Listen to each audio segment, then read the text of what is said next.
Hola, ¿qué tal? Buen día. Bien, voy a tocar estos tres tópicos. Uno van a ser los aspectos generales de la microbiota, el metaboloma intestinal y su potencial rol en la práctica clínica. El tercero, la resiliencia de la microbiota y su relación con enfermedades. Y finalmente, daremos algunas conclusiones. La microbiota intestinal puede ser definida como el conjunto de poblaciones microbianas que habitan el tracto gastrointestinal.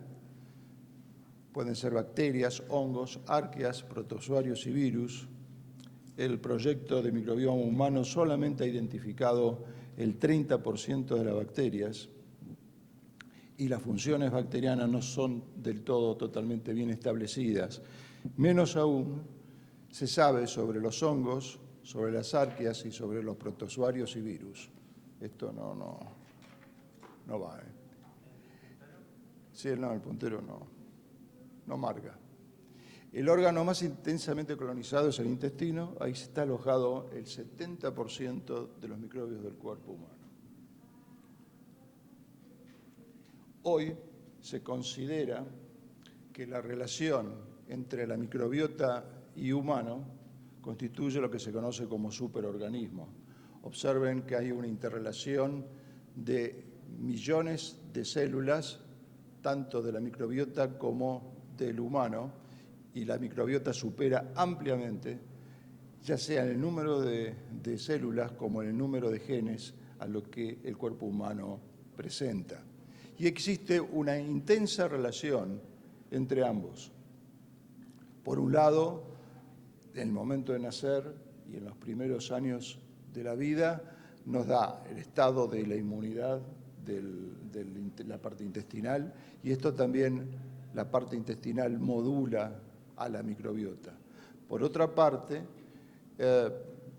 esa relación va a producir metabolitos obviamente beneficiosos, como son las vitaminas y los ácidos grasos de cadena corta, pero también puede llegar a darnos metabolitos perjudiciales para la salud, como son los lipopolisacáridos y algunas toxinas.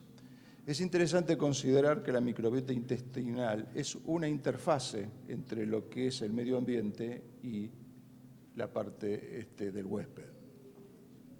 En esa relación podemos pasar, cuando hay una relación simbiótica, la salud, y cuando esto se rompe, se puede llegar a desarrollar obviamente enfermedades.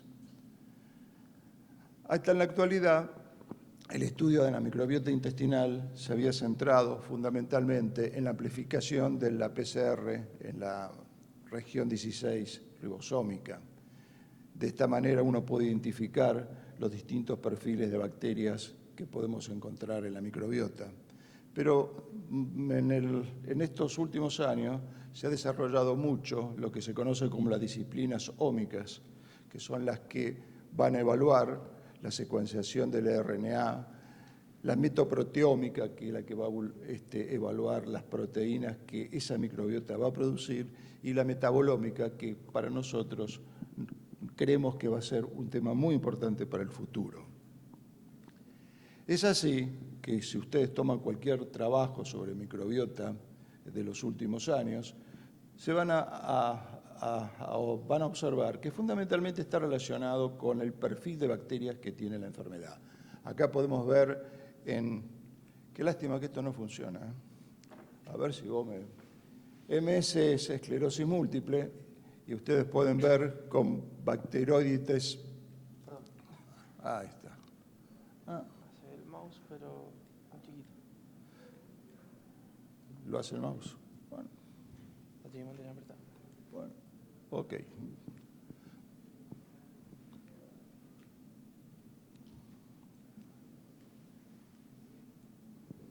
Dale. El reverter. Sí. Pero se está escapando una diapositiva.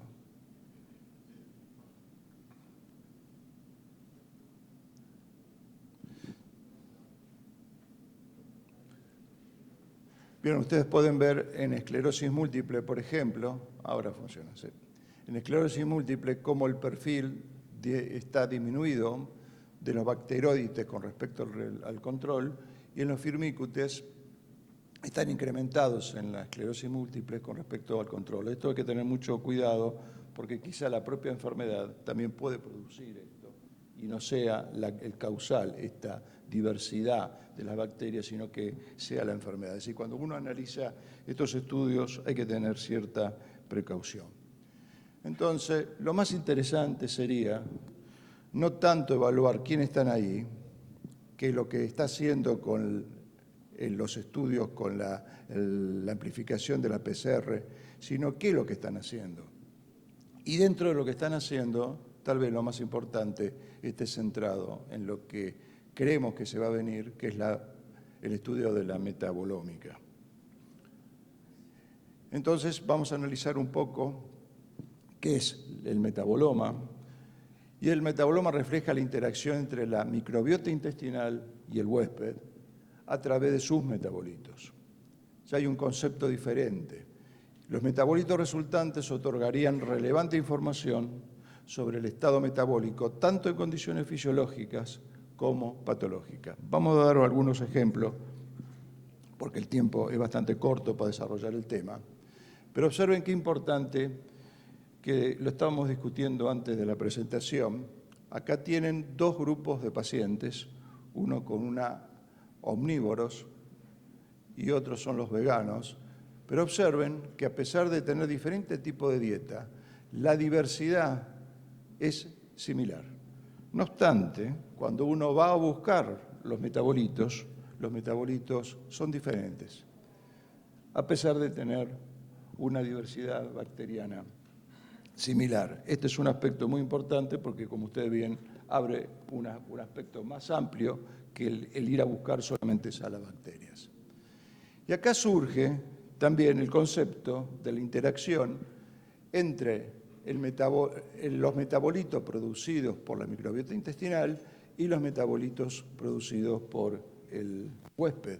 Si estos viven en simbiosis, el metaboloma resultante será saludable, mientras que si existe disbiosis y la producción de los metabolitos de esa microbiota es patológica, ya sea por efecto directo sobre la luz intestinal, provocará enfermedades del tubo intestinal o serán parte de las PUC, que pueden tener, por ejemplo, la colitis ulcerosa o el Crohn o el SIBO, pero si producen traslocación bacteriana, esto puede ocasionarnos enfermedades sistémicas, como cardiometabólicas, enfermedades neurológicas o inclusive alérgicas. Este es uno de los ejemplos interesantes donde los metabolitos no solamente podrían sernos útiles para llegar a identificar el tipo de microbiota y la producción, sino también ser predictivo del punto de vista cardiovascular. En la dieta, la colina, que está, por ejemplo, en los huevos, depende del tipo de microbiota intestinal, va a ser la magnitud de la producción de la tremetilamina. Esta pasa en el hígado a un metabolito que se lo conoce como TMAO. Y esto produce acumulación a nivel en la arteria de colesterol. Pero miren qué interesante que dependiendo de la magnitud que ustedes tengan de la TMAO, van a tener distintos riesgos de padecer un infarto de miocardio, un accidente cerebrovascular o inclusive la muerte, como acá pueden observar en las distintas curvas. Es decir, que miren qué importante que a partir de un metabolito proveniente de la microbiota, uno puede llegar a inferir cuál va a ser el pronóstico que pueda tener el paciente. Este es un trabajo reciente, es muy interesante, donde, en resumen, es muy complejo el trabajo, pero miren, han analizado 2.396 pacientes, fueron estudiados 1.000 metabolitos, 307 metabolitos asociados con índice de masa corporal y de ahí obtienen 49 firmas que ellos consideran que tienen consecuencias desde el punto de vista metabólico. Esto sería mucho más relevante para el pronóstico del paciente que establecer el índice de masa corporal. Y van a ver por qué. Acá determinan dos tipos de metaboloma, uno saludable, que está en celeste, y un metaboloma no saludable, que está en rosado. Y vean que la posibilidad de tener el accidente cerebrovascular o cardiovascular es mucho más bajo en aquellos pacientes con metaboloma saludable, a pesar de tener un índice de masa corporal elevado, concretamente a pesar de ser obesos, es lo que conocemos como los obesos saludables. Son aquellos que no fallecen por un problema vinculado con la obesidad. Y si esto el mismo estudio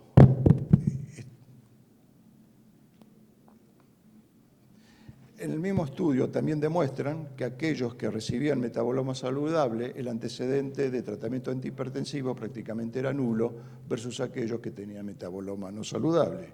Y si vamos más como predictivo, también aquí van a ver que aquellos que tenían metaboloma saludable, la sobrevida o la producción de eventos era mucho menor que aquellos que tenían un metaboloma no saludable. El otro punto interesante de los metabolitos provenientes de la microbiota no está solamente centrado en este aspecto, sino también posiblemente como biomarcadores. Este es otro estudio también muy interesante, donde analizan perfiles metabólicos séricos en pacientes con cáncer de esófago, en pacientes con cáncer gástrico, en pacientes con colorectal, y esto lo comparan con voluntarios sanos. Ahí logran o alcanzan a evaluar 58 metabolitos y pueden ustedes aquí observar que los pacientes que tenían cáncer de esófago tienen un perfil de biomarcadores metabólicos específicos, al igual que aquellos que tienen cáncer gástrico o aquellos que tienen cáncer colorectal.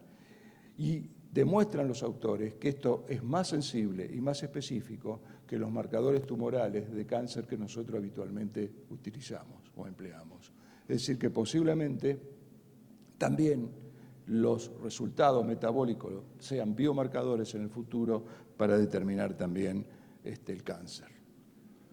Resiliencia de la microbiota y su relación con enfermedades. Este es un aspecto muy interesante porque al hablar de resiliencia también podemos estar hablando no solamente de resiliencia de la microbiota, sino también de su producción, que sería la resiliencia del metabolito, concretamente la resiliencia del metaboloma.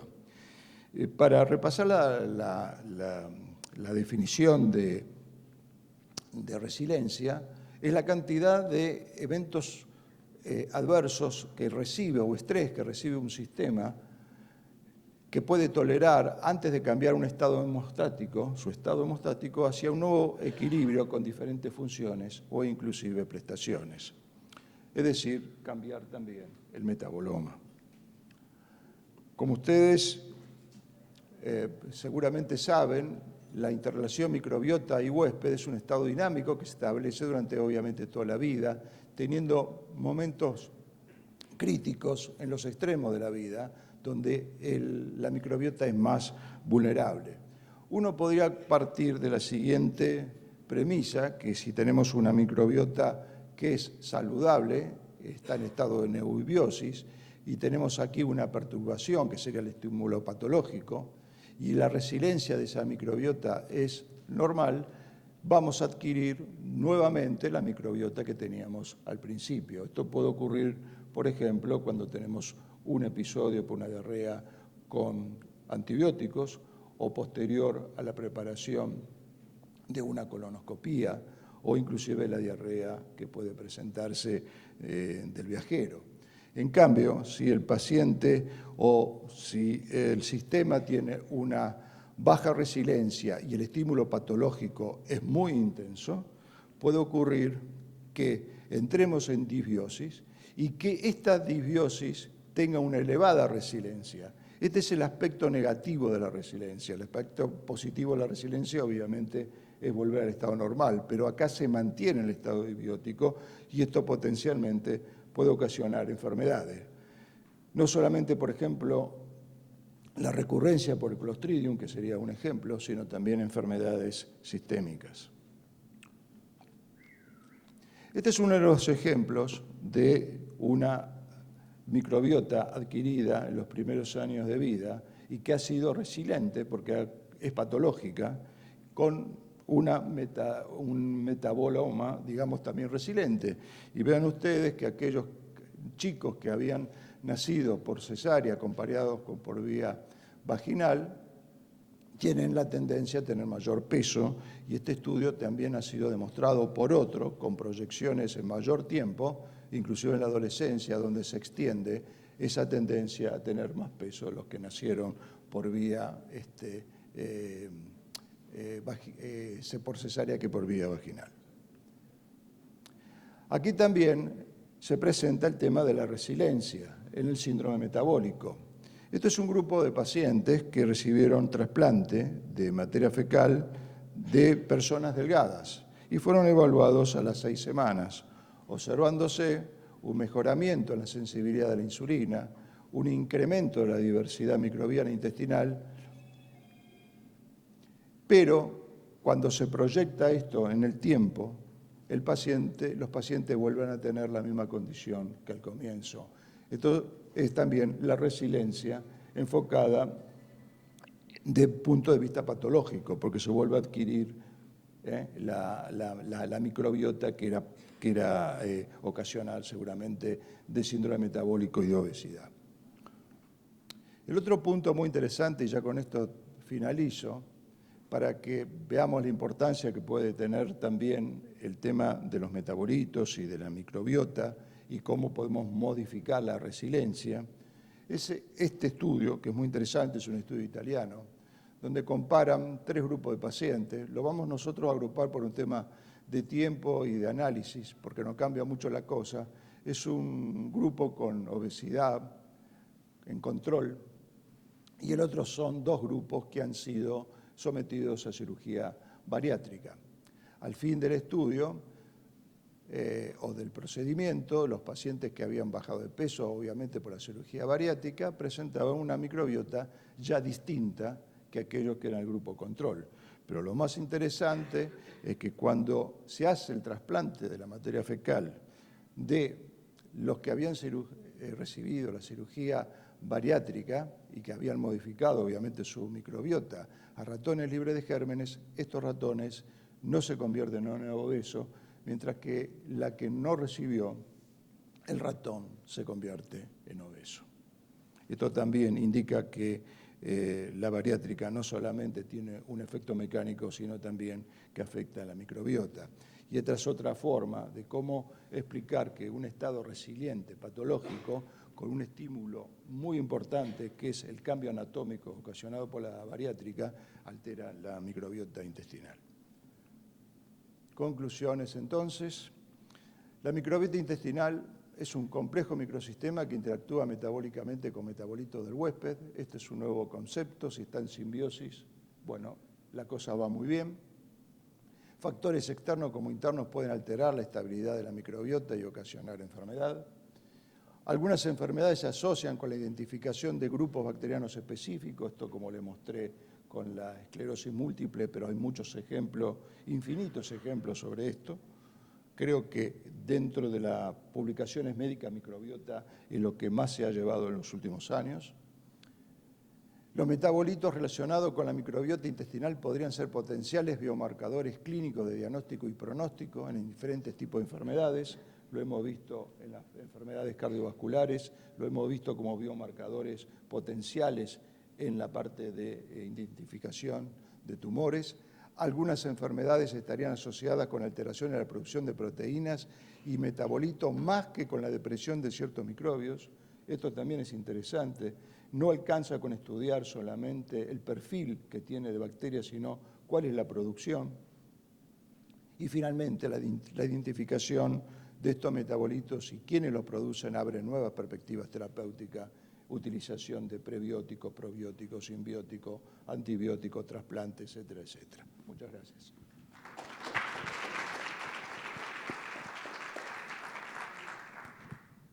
Muchas gracias, doctor Sordá.